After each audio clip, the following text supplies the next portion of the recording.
gentlemen. First of all, when Mr. Pawar and Mr. Tadani asked me to be part of this function, I actually felt very nervous actually. See, to sit next to your mentors, right, is the honor which very few get in life. I would say that I've been privileged in many, many ways, right? Like as a young boy, I worked with Mr. K Dadiseth, and to find myself on a board along with him was one of the most humbling experiences of my life. Again with Mr. Kamath. Right now, Mr. Pawar and Mr. Tadani, if of all the people on this podium, if there is one person who could truly say who's a student, who has the honor to sit with his teachers and yet stand here and speak, that honor belongs to me, right? And it's true that this place could have had so many people who are more illustrious than me, who have achieved more in life than me, but I take this honor as a student to be along with all the students here, and that's really the status I would like to have today when I stand here.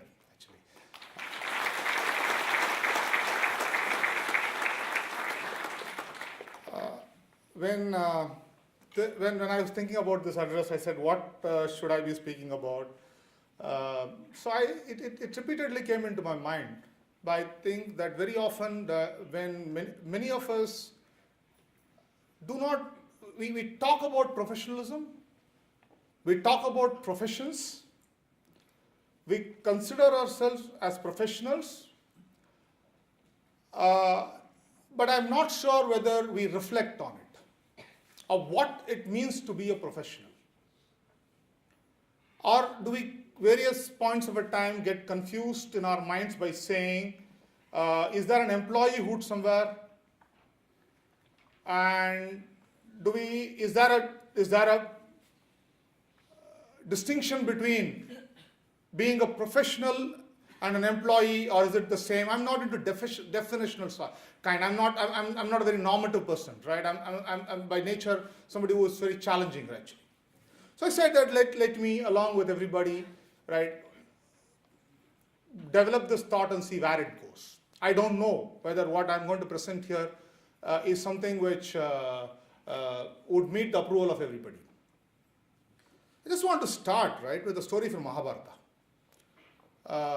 We know the story, but I want to put it into context. This was the 12th day of the battle.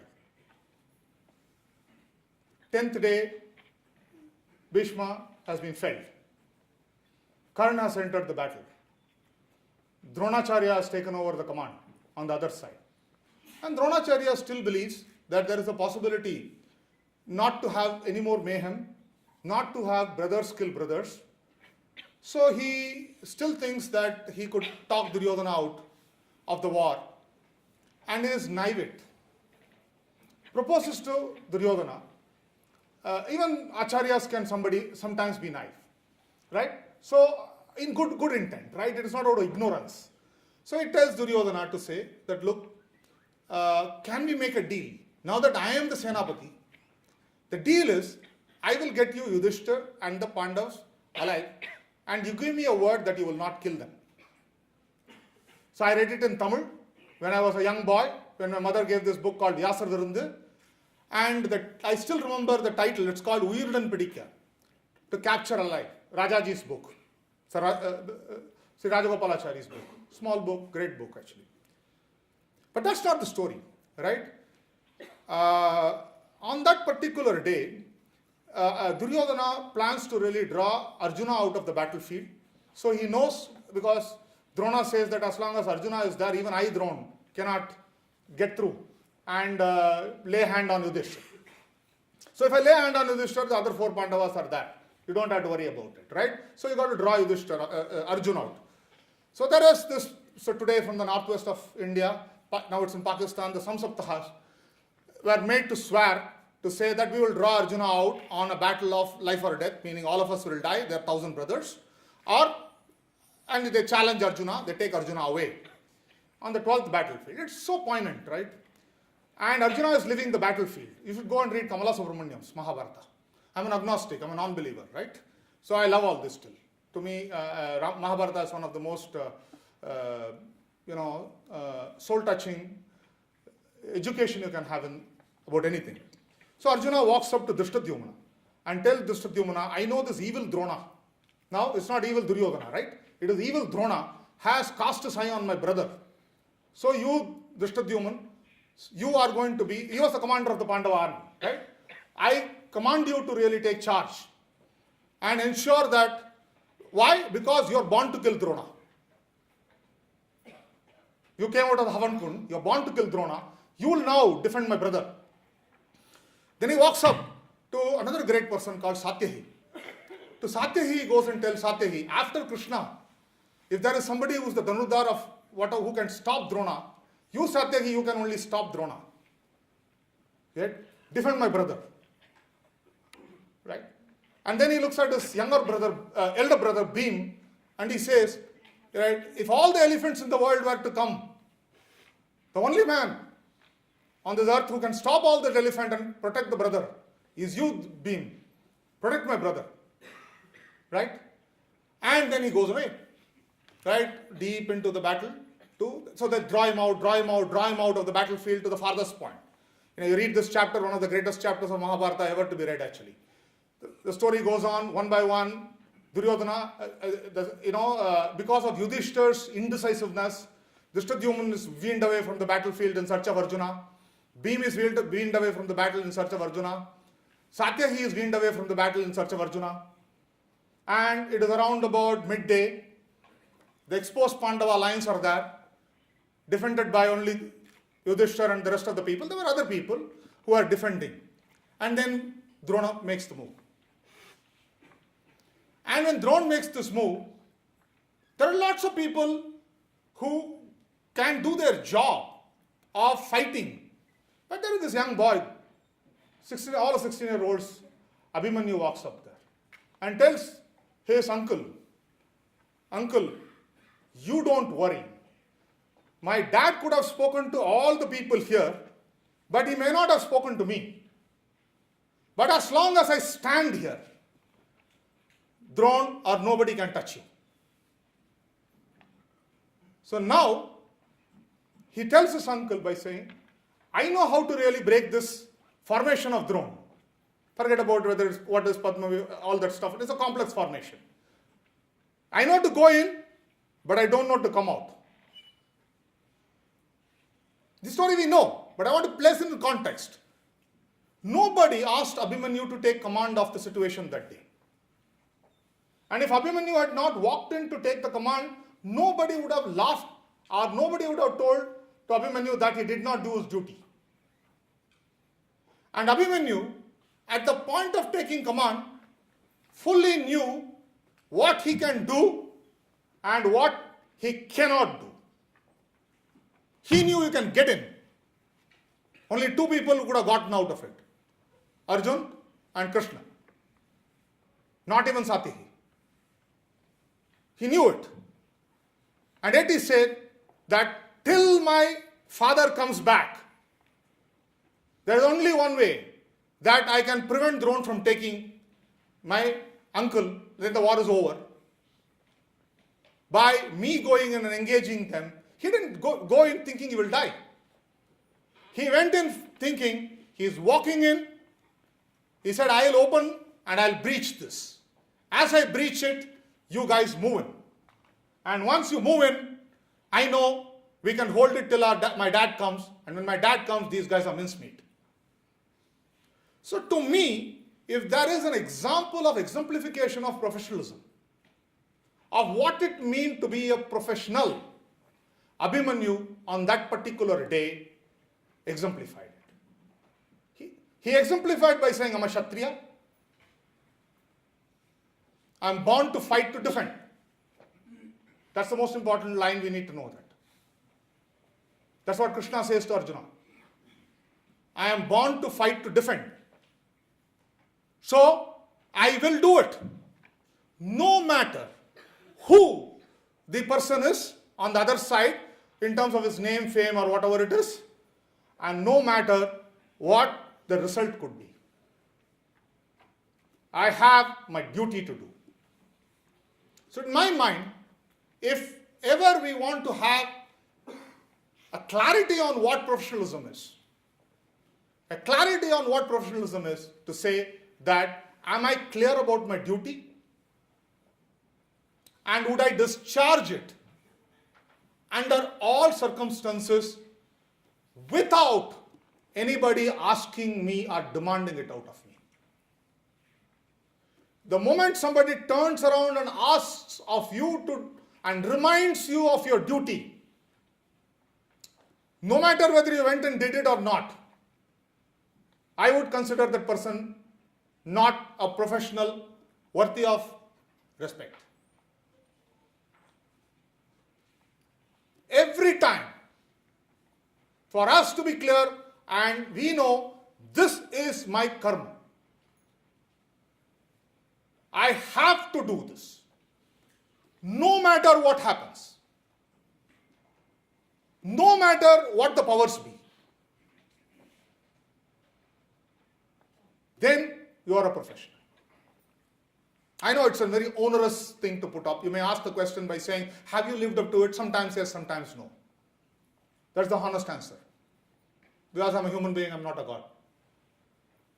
Sometimes yes, sometimes no. Whenever I haven't, I felt a lesser professional. Yeah. So that's one of the points which I want to put on the table in my mind, what professionalism is about. Second, very many times we take for granted what has happened to us. I know of a woman, a remarkable woman, who is 79 years old. If somebody called her and told her that I would confer upon you an undergraduate bachelor's degree, she would do anything in her powers to really earn that degree, not beg and take it. This woman lost her father when she was 16 years old. This morning they wake up, 3 daughters and a mother, find there's a dead father. They didn't have the money to cremate the body. And there's a middle daughter, an elder daughter and an younger daughter. And this younger daughter, this middle daughter on that day said, if Hindu Dharma prohibits a girl from lighting the funeral pyre, I will defy it and I will light my father's funeral pyre. 1952, that happens to be my mother. And she didn't stop there. She said, I'm just finishing my SSLC in a small town called Karur in Tamil Nadu. She had never seen a city bigger than Tiruchirappalli. So this lady's mother is 5th standard passed, but a gifted Carnatic music singer. So she said, I'm going to this big place called Madras and I will find a way out. Goes there, writes the Public Service Commission, gets a lower division clerk's job in Chennai Police, gives her elder sister, earns to see her elder sister gets married, younger sister gets married, and with great guilt marries because she knows that she is leaving her mother in lurch. And you ask her today, what is her regret today? She would say, I want a degree. I didn't get it. So many of us who get it on a platter, take it for granted. There are so many people, it's not my mother's story, it's not a unique story. There are so many gems in the world. Her name happens to be Gem, Victory. Right? So many people would give everything they have if they get another chance to get hold on the degree. So it's not a degree. Right? It is an acknowledgement to say that unlike Abhimanyu, you have completed the entire course and you're safe enough to go there and discharge your duty and come out alive. Whereas Abhimanyu couldn't complete his course. He completed part of the course, he knew how to get in, but unfortunately he was born before that, and the discussion between Krishna and Arjuna was not available for him to know what will happen thereafter. And yet this boy says, for what I have learned, I am going to make it work. And I would say my mother is an Abhimanyu. Now, for what she learned, she went ahead and said, I would make it work fearlessly. Whatever it means, actually, at the end of the day. So to me, this whole sense of duty is the height of professionalism. Knowledge is a slave to duty. And knowledge which cannot be put at the altar of duty has no value.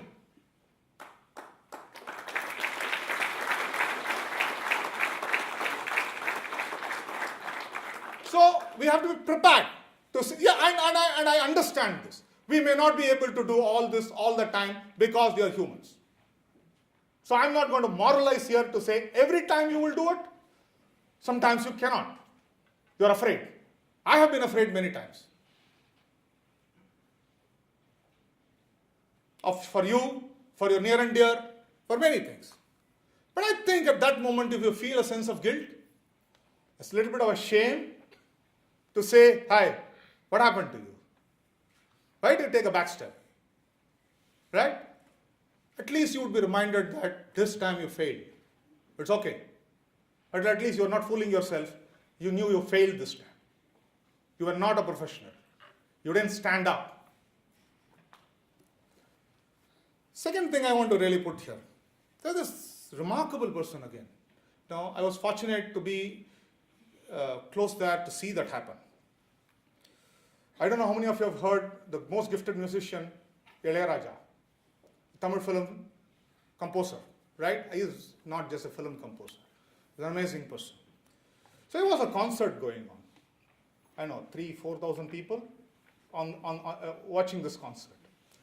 And Ilayaraja comes to sing a song, his song he has composed, right? So he sings, finishes this song. There's a thunderous applause, ovation, and he lets it die. And when it's over, he walks up and he says, my dear fans, I'm sorry. I'll have to sing this song one more time. And he says, why? Because I did not sing it well. I made a mistake in these two places. So bear with me. This time, I will try to sing it correctly. This exemplifies professionalism to me. Somebody who knows that there are high standards. There is no shame in not measuring up to the standard. But I believe not knowing that you did not measure up to the standard, I think is shame. And not trying one more time to get there, no matter whether you get there or not, a professional will always do that. Look at a Federer on the court. Look at a Sachin on the cricket field. No way. They know if they get a point which they did not belong to them. You can't give a point back, but they would feel slightly sheepish for the applause which they get. They knew that, no, that wasn't a good shot. It went in.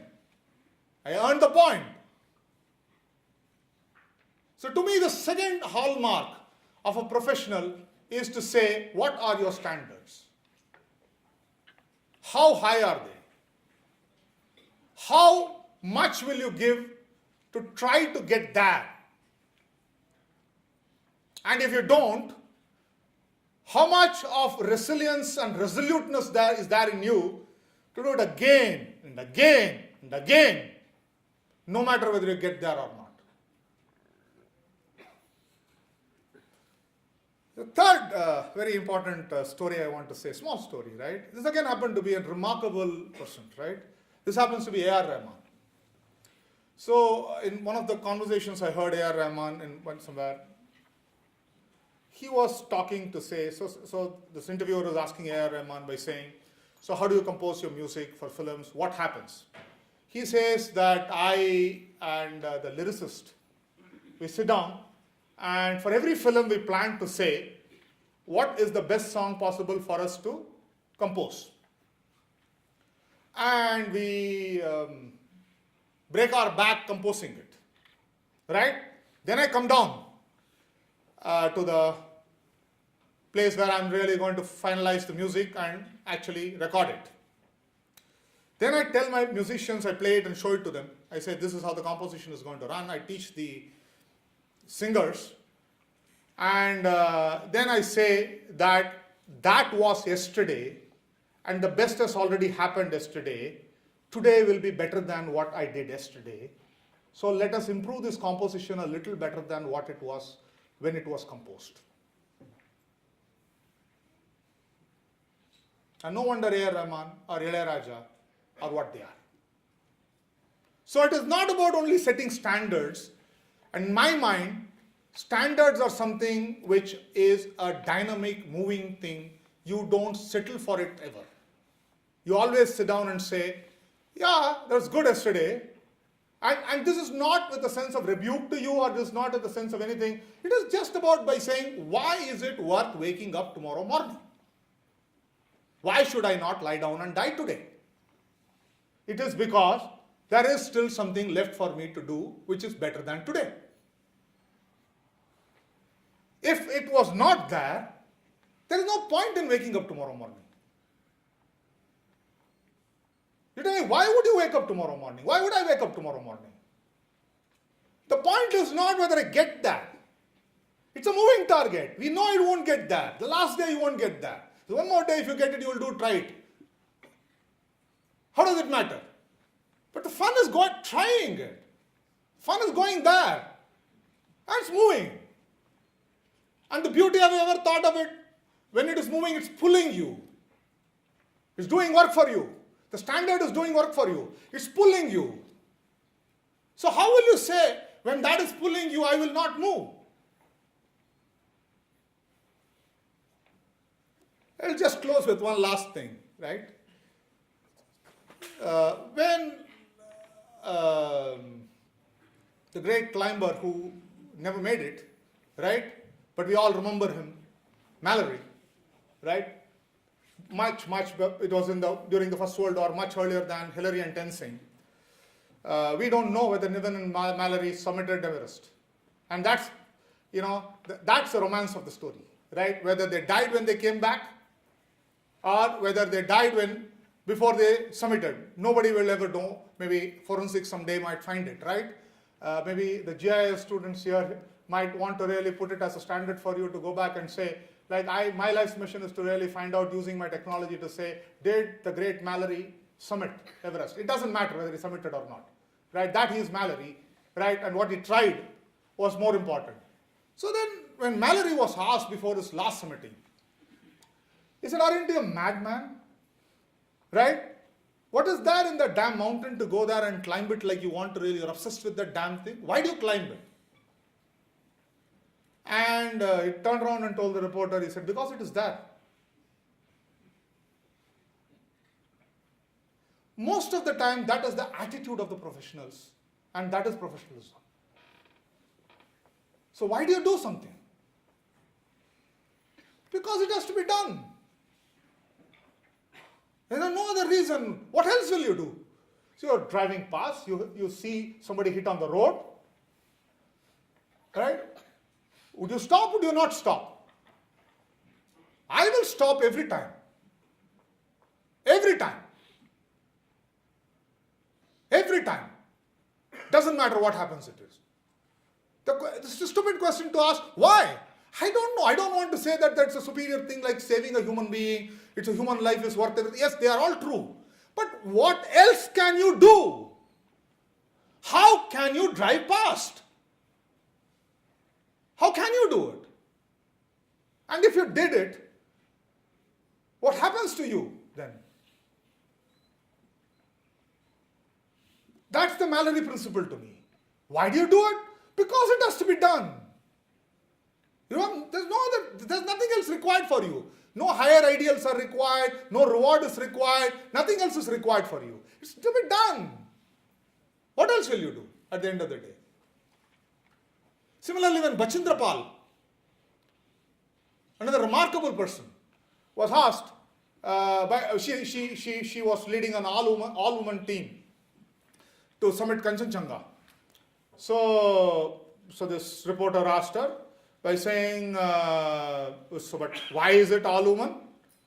Bachindrapal turned around and told the reporter by saying, because the mountain does know the difference between a man and a woman. Professional. Because she in her mind was clear about, I am born to be on the mountain. So in the end, I just want to really close, and I don't know whether I put on principles here or whether I did not put on a principle. There's another remarkable person who I came into contact in my life. This gentleman's name is Mark Inglis. He's a New Zealander. He is a double amputee. He lost his legs on Mountain Cook when he was 24 years old. When he went to climb Mountain Cook, he got caught in a blizzard along with his friend Phil, and he had to spend 13 and a half days in an ice hole with 5 biscuits. So we were speaking, and I've read his book also.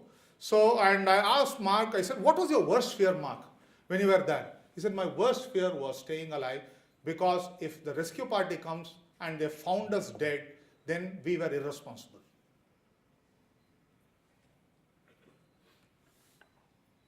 Somebody should not take so much effort and come to rescue us and they find us dead. So I and Phil kept telling ourselves by saying, if the rescue party comes here, it will come. We have to stay alive. That is the duty we owe to the rescue party. Otherwise, they will feel a sense of loss of having come thus far and found us dead. So in my mind, there are 100 reasons why we will do what the moment screams at us to do. So my final point is that professionals take ownership and they are responsible for themselves and for what others are doing to you, so that because I was irresponsible, another person cannot fail. It's not about my failure anymore. If I was irresponsible, another person cannot fail. Thank you.